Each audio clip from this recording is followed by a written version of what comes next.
Hey, this is G with Allastrology. Today is January 1st. Happy New Year. Happy 2020. What's happening if you are a Pisces ascendant, Pisces risings? What the heck this big 2020 conjunction coming up in 10 days is going to mean? Another big thing happening. So January 10th, the planet Uranus stationed direct. And we'll talk about where that's happening. And we're also going to discuss a conjunction and how that could be possibly directly affecting you and what area of your life. It's going to be in two areas. So I'll also weave in a birth time, date, and place, specific digits and dates and degrees, the natives chart, where we can then talk about the events in their life. And the South Node people is where we want to let go. It's South Node. A South Node is a gift. It's a trait. It's a skill set. It is this thing that we have come into this incarnation, a knowing, an ability that we have, and nobody had to teach this to us, and we don't even know how the hell we know how to do this thing we do, but we do it, and we're quite good at it. This is what the South Node is. The trick with the South Node is that it's something you have to release. You have to let go, and you're not supposed to depend or rely upon it in this lifetime. You have this magic wand, but you're not allowed to use it. Matter of fact, you're supposed to take it and just kind of break it and forget that you ever had it. It's really confusing, but the whole point, I believe, is the challenge, the opposite, which is the North Node. You're supposed to go to your North Node and use that. Now, does this mean you cannot do the South Node stuff? No, it doesn't mean you can't do it. It just means that you really focus on accomplishing the North Node tasks. The North Node is what your soul came to do. The South Node is what your soul already knows how to do. So in this reading, I'm going to kind of be talking about that. Could be a time of accidents occurring. It could be a time of one of those things where energies are high and egos are high. So let's get into the nitty-gritties of the time, okay? Right now we have the moon in Pisces. You know, it made for a great New Year's Eve celebration because we all felt really at one. You know, we heard the old lang syne, whatever the hell that means anyway.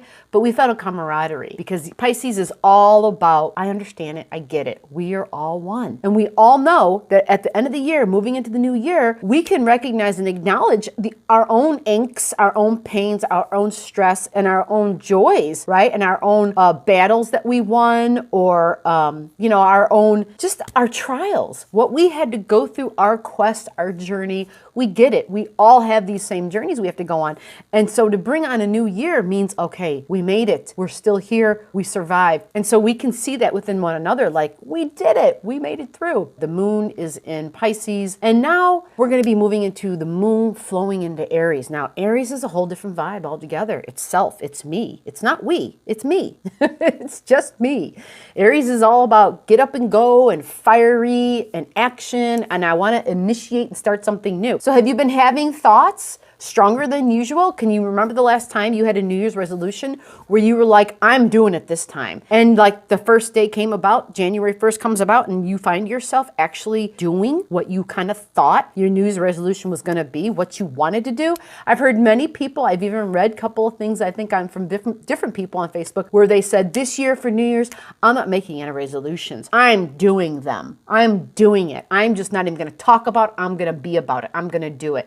That's Aries. Be about it. Do it. Take action. Initiate. That's Aries. So a good kicking off point for New Year's. So the next is Mars. Mars is important because it's at 29 degrees. It's at a critical degree in Scorpio right now. It just means wherever Scorpio is in your life, in your chart, there might be this, because Mars can be very forceful, can be very assertive, can, again, remember, Mars is the soldier. Mars is willing to fight, won't back down. Scorpio's behind the scenes, all about stuff you don't see. It's about things that are buried below the surface. Some people say Scorpio is the sexual energy. It's a very creative force. It is the way in which we share our energy, we share our money, we share our resources, we share our values. Scorpio is also a deep healing energy because it can work with forces beyond the physical realm, and it could also be talking to spirit. Well, now this is all moving. This is all leaving that. And it's going into the next sign, which is Sagittarius. Sagittarius is all about my beliefs. Sagittarius is higher learning. Sagittarius is about shooting for the stars, the next adventure. Sagittarius is the seeker. Going into that means we're taking action. We're going to go ahead and do it. It's also the sign of the law. So some people believe that when Mars moves into that, Mars can be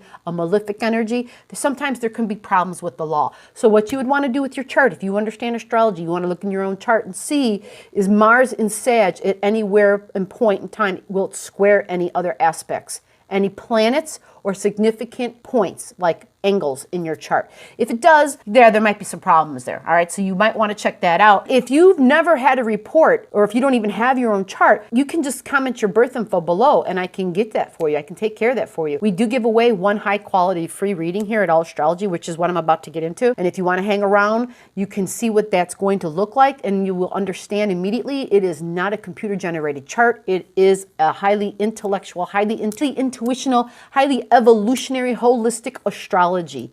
And that is what you get, a reading that encompasses you, who you are, weaved in with the current energies and the planets and the way that they are moving, the transits, and an understanding of what's coming for you, how you would respond or be inclined to respond, and what is your best route of action at that time. With dates to give you a heads up. When is the rainstorm coming? You want to know if you should have on boots or if you should have an umbrella. You know, you need to know all these things. And so that is the whole point of astrology, using it to navigate your waters of life intellectually, strategically. We're now going to move on to Pisces Ascendant, Pisces Rising. Pay attention, Pisces Ascendant, Pisces Rising. You would want to listen to this entire video.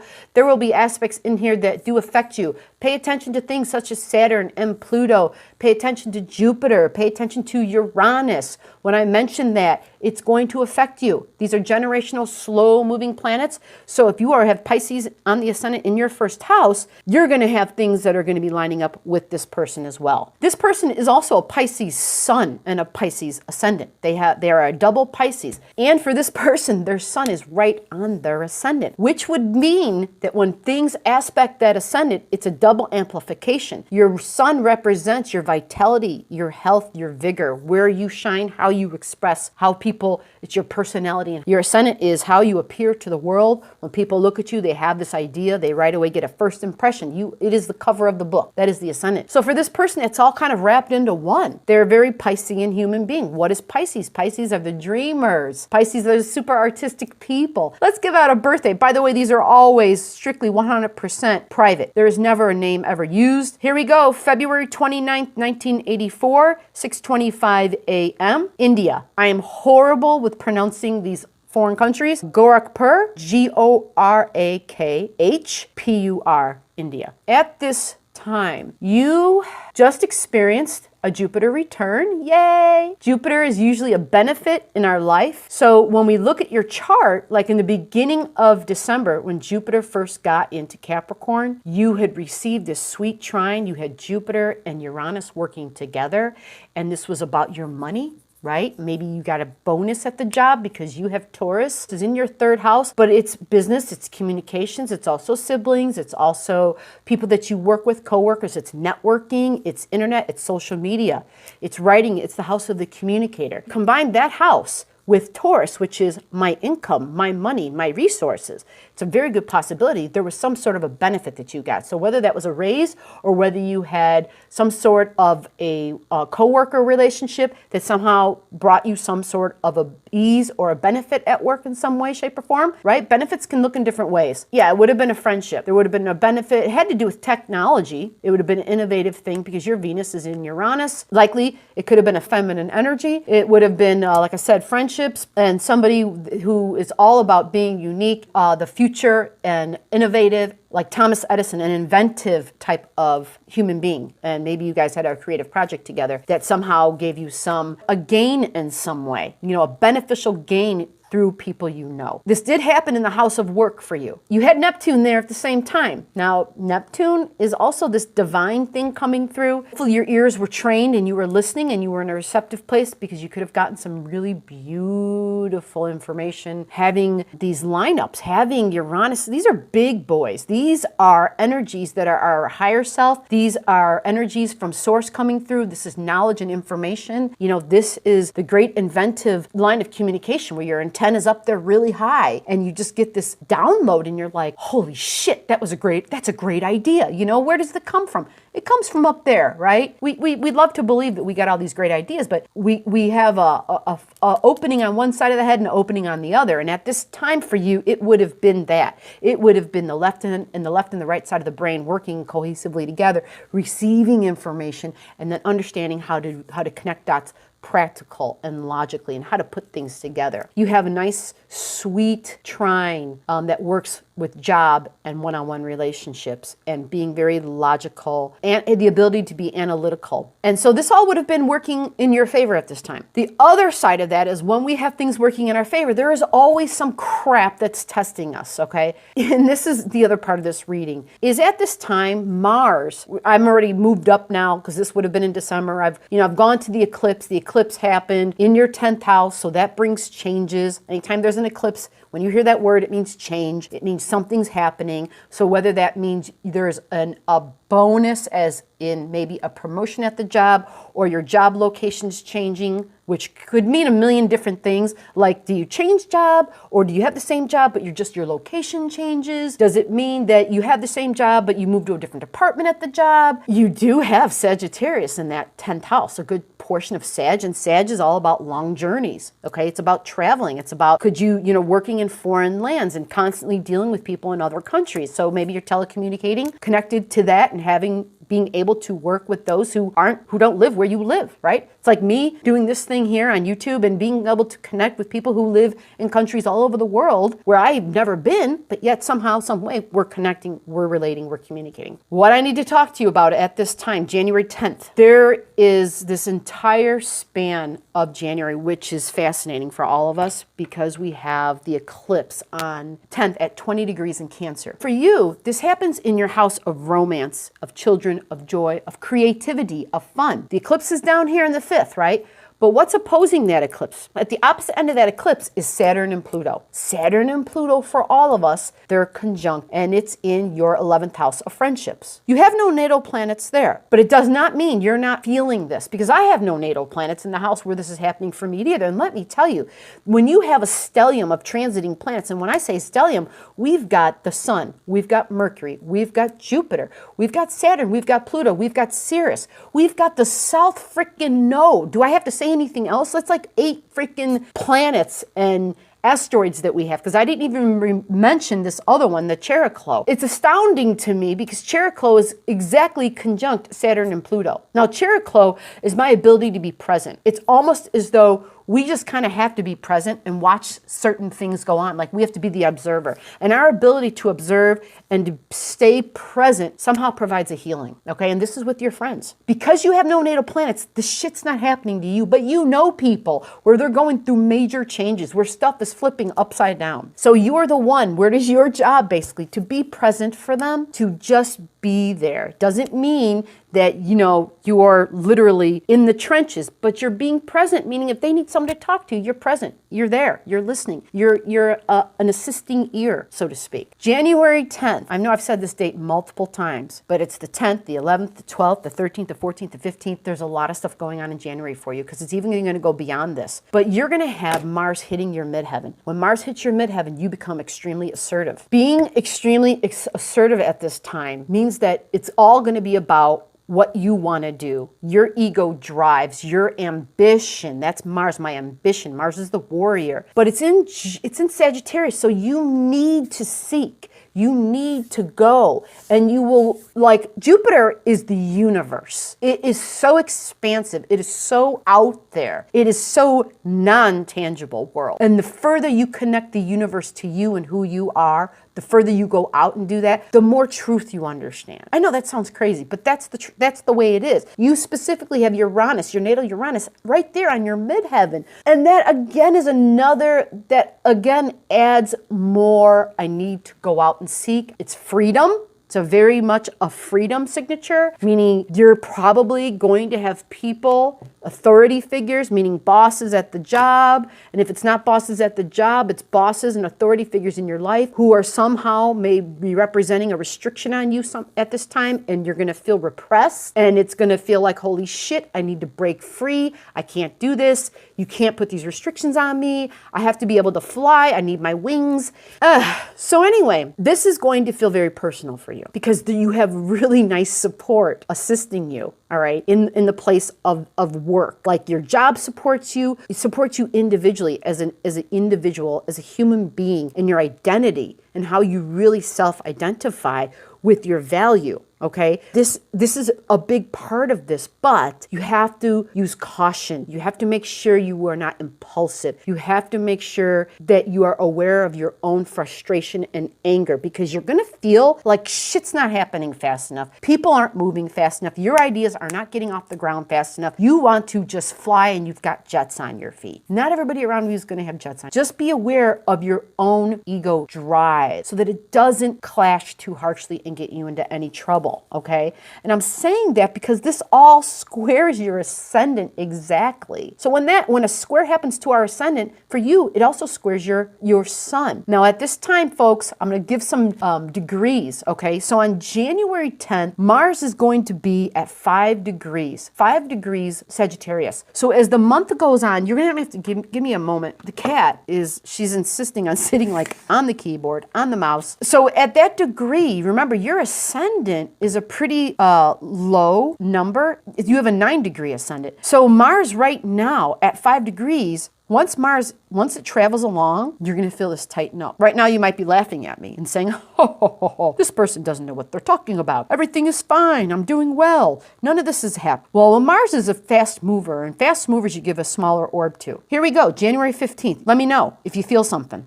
I'm pretty sure come January 15th, you're going to be like, oh, shit, this is what this person was talking about. You're going to be feeling it. I think you're going to be feeling it anyway, because right now, you're likely, pretty soon, you're going to be experiencing Venus tightening up and squaring off with Mars too. And so that's never fun. It's typically masculine and feminine energy, and it's going to be hidden feminine energies because it's Venus leaving friendships, our Aquarian energy, our groups, and going into Pisces, which is like behind the scenes and hidden stuff, and sometimes energy from the past females are possible. And yes, this is for all Pisces ascendant, Pisces risings. Now, this individual chart that I'm talking about, they have Pisces, their ascendant's at 9 degrees and their midheaven is at 16. So once Mars, like I said, right here on this date, January 15th, Mars is at 9 degrees. So it's, like I said, an exact square to their ascendant and their sun.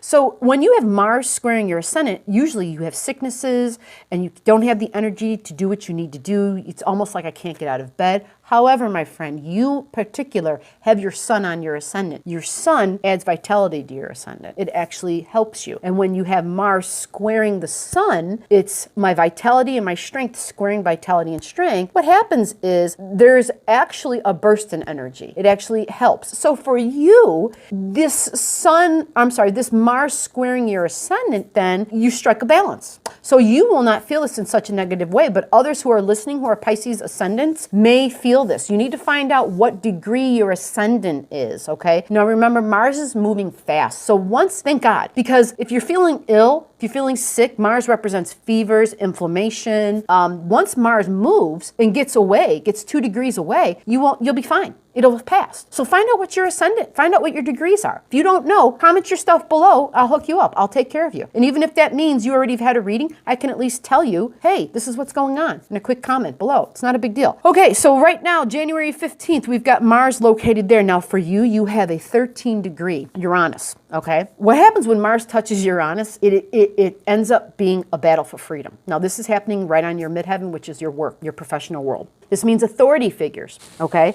You want to be careful at this time, okay?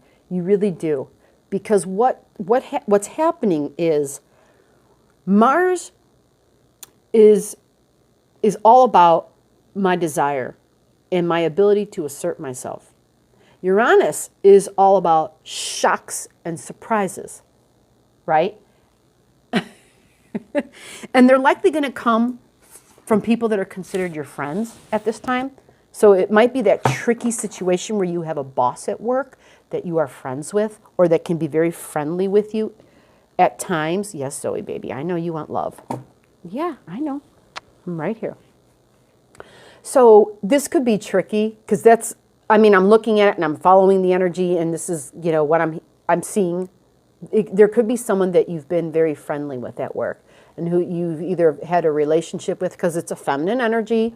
And I don't even know if this is a male or a female, but it doesn't matter. Energy is energy. So whether you are masculine or feminine, it doesn't matter to me, and it doesn't matter to the reading. The whole point is there is a feminine energy that could come across in some shocking and surprising ways, and it's probably not going to be real fun. They are coming down as the authoritative person in your work atmosphere in some way, and somehow imposing a restriction of some sort, which might be nothing more than, hey, tuck in your shirt. I mean, you know what I'm saying? It might just be something simple. The whole idea is to understand how you feel when somebody else comes in and does that. When they kind of throw their weight around, you want to check yourself. You want to see how you actually respond inside, and realize, because it's all, astrology is all about bringing about our awareness of who we are, because energy is a boomerang.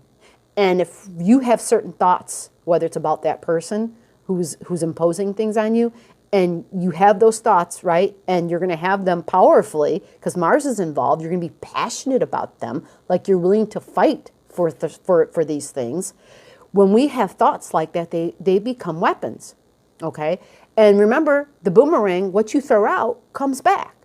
So if you can raise your awareness and your consciousness around things like that, it will change the kind of energy that does come back to you. All right. And I have to talk about this a lot for you, because your moon is in your 12th house. Your moon is in Aquarius. Your moon is Uranus. It's shocks and surprises. And it's things from the past. It's karmic energy from another life. Now, these can be very beneficial. This doesn't all have to be bad. Okay. So I don't mean to, paint this morbid picture, because it can be very beautiful, because at the same time, your Uranus natally has a beautiful sextile from the Venus there. It's just that because Mars is transiting, it could throw monkey wrenches into things that were going smoothly. And all of a sudden it's like, what the hell just happened? Shocks and surprises. And all of a sudden it's like, great, right? So it's just be prepared for the surprises. I have to move my hand, and the cat is literally on my arm. She's like, you're not going to do astrology anymore tonight. We're going to hold me. I'm the only one home tonight. And so, yeah, we've got kitty cats. So for all those who are listening, find out, because this is the transiting Mars. It will affect you. It will affect me. Find out come January, because these dates are just be prepared for the month of January in general, because we got that big conjunction with Saturn and Saturn and Pluto in Capricorn. You want to find out what squares that, what squares the 22, 23 degrees. So look for Libra, 22, 23 degrees. Look for Aries, 22, 23 degrees. Those would be squares. And then when you see where those happen and what houses they happen in, you can be prepared, much better prepared as to, okay, this is that. So I know, just like keep my head down and work, like be quiet and just work, like it's going to pass, right? So that's kind of how you use astrology. You're smart, you see it coming, and you know how to prepare. This is all of January, all right? Now, when we throw Mars into this picture, okay, Mars can be volatile. It can add this intensity, this aggression that can culminate into greater things. And for this particular person, it's because they have Uranus there on their midheaven, where at the job, there might be some problems. Now, what I need to emphasize is it's all about your beliefs, dude or dudette. It's all about your beliefs. This is conjunct your South Node, which is where I started this beginning of this video. You're another person who has the South Node stuff that you have to let go. You have to release that you are the teacher. You have to release that you are present in everyone's life, specifically at the job, or specifically among friends, where it's your job to teach them and to endow them with your knowledge. You have to let it go. Even though you know this stuff, and it's not to say you're not right, it is to say that there is an over association that happens, where we take the ego and we identify it in such a strong way that it is who we are. No, it's just a thought. It's just a belief. It is not you. You're separate from it. And that's what your goal is for this lifetime, is to really accomplish your North Node. The North Node accomplishment is in Gemini, and that is going to be in your 3rd house. So that's with your siblings and people in your work environment. Sounds familiar, right? Communications, social media, and learning that everybody has a right to come to a truth in their own way, in their own time, and allowing them to do that. Okay? So the next little quick tidbit I'm going to get into, and then I'm going to end this free reading there, if the cat will allow me, is to go to the eclipses that are going to occur for you. We have 2 eclipses coming up in June, folks. June 5th of 2020 and June 21st of 2020. The first one is going to happen at 15 degrees Sagittarius. That's on the first part of June, June 5th. The next one is going to happen at 21 on the 21st at 0 degrees Cancer. Find out where those degrees are in your chart so that you know what area of your life change is coming, folks. Change is coming. All of 2020 is coming, and it's all about change. There are going to be 6 eclipses in 2020, all right? And as we get closer to these energies, we will spend time talking about them. All astrology is also going to dip into the astrology of our country and talking about how that's going to pan out, how that's going to look as far as the energies and what you can expect to experience and to witness.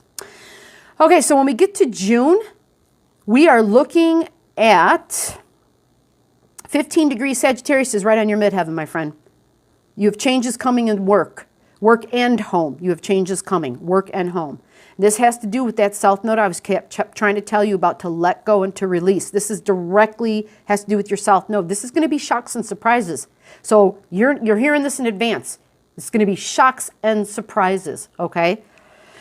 Doesn't mean they all have to be bad, but what you want to understand is that change is coming. Unfortunately for you, it will be some events we're going to bring shocking experiences to bring about that change. The easier you are open to change, which you should, because it's in Sag and they're all about new things. They're all about change and exploring, right? So you have assistance in that. But at the same time, it also means change is coming in the home, okay? So be aware of that. Changes to your thinking and your communication, to your belief, your opinions, your higher knowledge and your higher learning.